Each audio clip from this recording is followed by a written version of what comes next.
Yo les potes, bienvenue dans cette nouvelle vidéo. Nono est avec nous, salut Nono. Salut Sacha. Alors Nono, je te souhaite un très bon mercato hivernal, je te souhaite un très bon mercato jusqu'au 31 janvier. Et oui Nono, qu'est-ce que tu veux que je te souhaite d'autre qu'un mercato 1er janvier veut dire mercato d'hiver. Mercato d'hiver veut dire peut-être une recrue en défense centrale du côté du Paris Saint-Germain, sachant que Presnel Kimpembe est blessé, sachant que Nuno Mendes est blessé, sachant que Ramos n'est pas au niveau, sachant que Marquinhos est très mal depuis cette Coupe du Monde et depuis cette défaite contre le Real avec une nouvelle remontada. Donc tu te dis le PSG va recruter. Galtier te dit non, Nasser te dit non, Campos ne parle pas, lui c'est Bernardo ce gars-là. Luis Campos, soi-disant le meilleur directeur sportif du monde, qui a dirigé à l'AS Monaco, à Lille, au Celta Vigo. Je pense que très clairement, si c'était le meilleur directeur sportif du monde, comme beaucoup le disent, il ne serait pas au Paris Saint-Germain ou il n'aurait pas été à l'AS Monaco ou au Celta Vigo ou à Lille, sans faire offense à tous ces clubs-là. Un mercato d'été, on va dire, à 50% raté, même plus que ça je pense.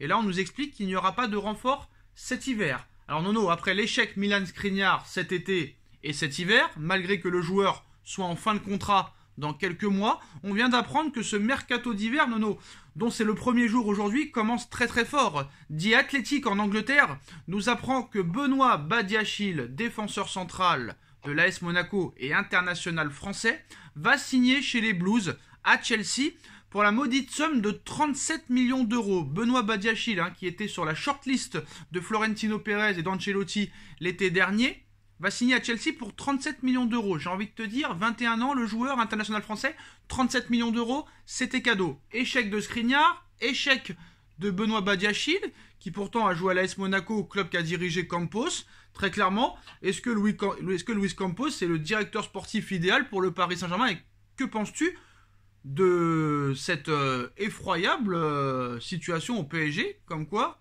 personne va venir et que Benoît Badiachil, qui aurait pu être aussi un joueur pour l'avenir, signe à Chelsea pour 37 millions d'euros? J'ai envie de te dire, c'est cadeau, Nono, non?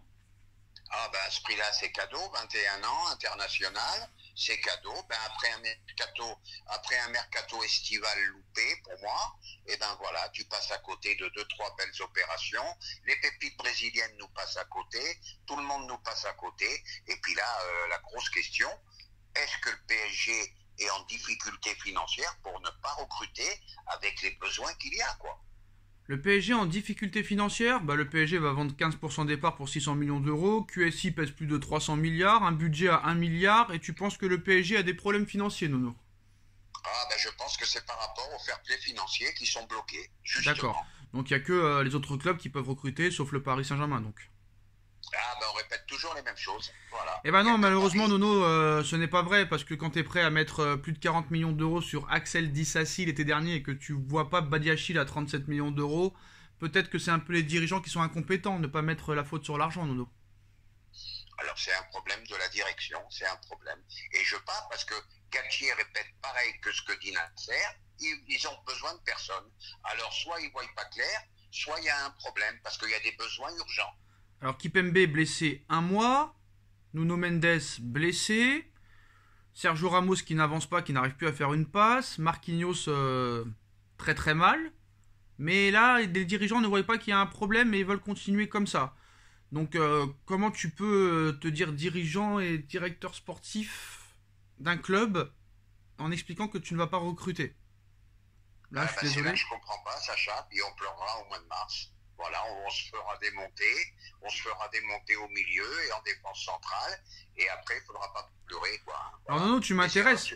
Les erreurs, tu les payes toujours. Nono, tu m'intéresses parce que toi, tu nous sors toujours des choses incroyables. Le PSG a des problèmes financiers, où tu nous sors ça? Non, je dis parce que s'ils peuvent pas recruter, c'est qu'ils doivent avoir un problème avec le fair play financier. Vu les moyens qu'ils ont, c'est incompréhensible. Un problème financier ou un problème avec le fair play financier? Un problème avec le fair play financier. D'accord, c'est pas la même chose déjà. On est d'accord. C'est pas la même chose.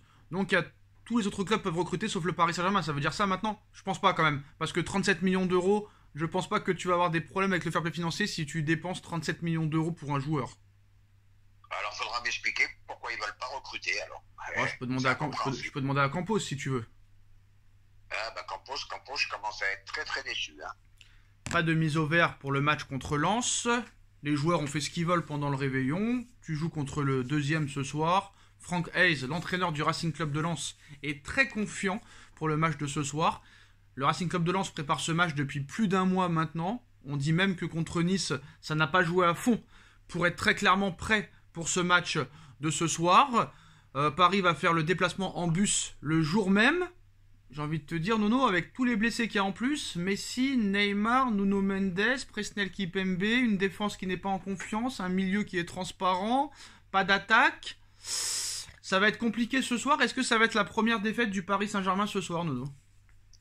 J'espère qu'ils vont gagner malgré tout. Hein. On est supporters du PSG, mais là, je vais te dire, 40 000 spectateurs, un stade Bollaert en folie, une ambiance à l'anglaise, l'équipe de Lens qui va mettre une intensité phénoménale, qui vont se donner même pas à 100%, mais à 200%. Et il y a des risques que ce soit la première défaite ce soir. Alors ce soir, je sens, je ne sais pas pourquoi, la masterclass de Seko Fofana. Je ne sais pas pourquoi, donc il faudra encore peut-être se poser la question. J'espère pas, mais je suis en train un petit peu, Nono, en amont, en before, d'annoncer que Paris a fait une erreur de ne pas recruter Seko Fofana. J'espère ne pas poser cette question après le match pendant le débrief, Nono. Hein. Ça, Sacha, on en a parlé dans plusieurs vidéos. C'est la recrue qu'on voulait tous les deux. Bon, maintenant, il faut faire avec. Il n'est pas là. Et puis, ce soir, tu vas vraiment voir la valeur de Solaire et Sarabia, quoi. Tu vas voir, soit ils font le match, c'est jouable, soit ils sont complètement absents, et là, on va avoir des problèmes. Alors Nono, très rapidement, hein, la Ligue des Champions, c'est dans 6 semaines maintenant. PSG Bayern de Munich, le Bayern est l'un des favoris pour cette victoire en Ligue des Champions. Le Bayern a beaucoup plus d'expérience que le Paris Saint-Germain dans cette compétition. Mercato d'été raté, beaucoup de blessés. On t'explique, après peut-être que c'est du bluff, peut-être qu'on se trompe, mais on t'explique quand même qu'il n'y aura pas de recrue qui va arriver cet hiver. Pourtant, il y a des blessés, il y a des joueurs qui sont pas au niveau, il y a des joueurs qui sont pas bien. On t'explique qu'on va pas recruter. Et ces mecs-là, s'ils se font éliminer le 8 mars prochain, vont encore venir pleurer. Et vont dire, je comprends pas, je comprends pas, je comprends pas. T'inquiète pas que nous, on va comprendre. C'est l'histoire du PSG sous l'ère Qatari, hein. Voilà, c'est tout. Et je vais te dire quelque chose. Vu ce qu'on a montré, bon, ce n'est que le début de la reprise. Mais vu ce qu'on a montré contre Toulouse, et je crois que toi et moi, on était l'un des rares à dire les failles du PSG. Hein, tout le monde était content. Bon, ils se contentent de peu.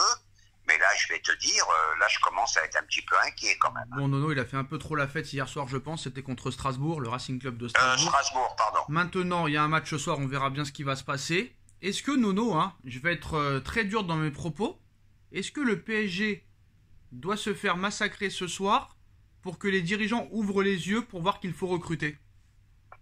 Je vais te dire, si ce soir tu es en train de... Allez, je vais dire quelque chose qui me paraît quand même... Non, si tu perds, ne dis pas de bêtises. Si tu perds, admettons. Commence pas à dire des 3-0. Si tu perds et si tu t'aperçois que derrière ça va pas et qu'au milieu ça va pas, ça va peut-être les faire réfléchir pour recruter un ou deux joueurs. Donc limite, il faudrait que Paris perde ce soir pour que les dirigeants ouvrent les yeux de voir qu'il y a un problème pour recruter.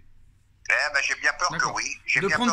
De prendre 3 buts contre le Maccabi et 3 en 2 jours, ça ne suffit pas. Bref. Ouais, mais là on parle pour rien dire. Là, qu'est-ce que tu veux T'inquiète pas, moi je parle pas pour rien dire. Et ce soir, si Lens nous bat, ça peut nous rendre service. C'est bien alors. Si t'as besoin de perdre pour ouvrir les yeux, ça prouve encore une fois que ces dirigeants sont très forts. Hein. Bien sûr, c'est du sarcasme.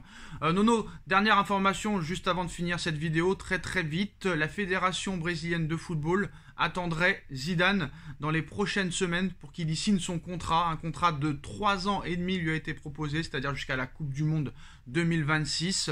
Est-ce que tu crois très clairement en cette info que Zidane va s'asseoir sur le banc de sélectionneur de la Seleção? Je pense que c'est une info qui peut être fiable. Et je dis à Zinedine, vas-y, tu vas avoir un effectif de rêve. Lui, il a toujours aimé avoir des beaux effectifs. Et là, tu vas être gâté. Et puis, arrête d'attendre l'équipe de France, Zinedine. Le Gret, tant qu'il sera là, tu viendras pas. Alors, d'après O Globo, journal brésilien, donc à prendre avec des pincettes, hein, Zinedine Zidane serait attendu dans les prochaines semaines pour rencontrer les dirigeants de la Fédération brésilienne de football pour y voir le contour du contrat. Déjà, une offre a été faite, plus de 9 millions d'euros par mois pour Zinedine Zidane, qui a été contacté via son conseiller et son agent Alain Migliaccio. Donc on verra ce qui se passera dans les prochaines semaines. Ce serait incroyable de voir Zidane coach du Brésil, les Postos. Dites-moi en commentaire ce que vous en pensez, on like, on partage, on commente, on s'abonne et on se retrouve très vite pour une nouvelle vidéo. Merci Nono, merci à tous.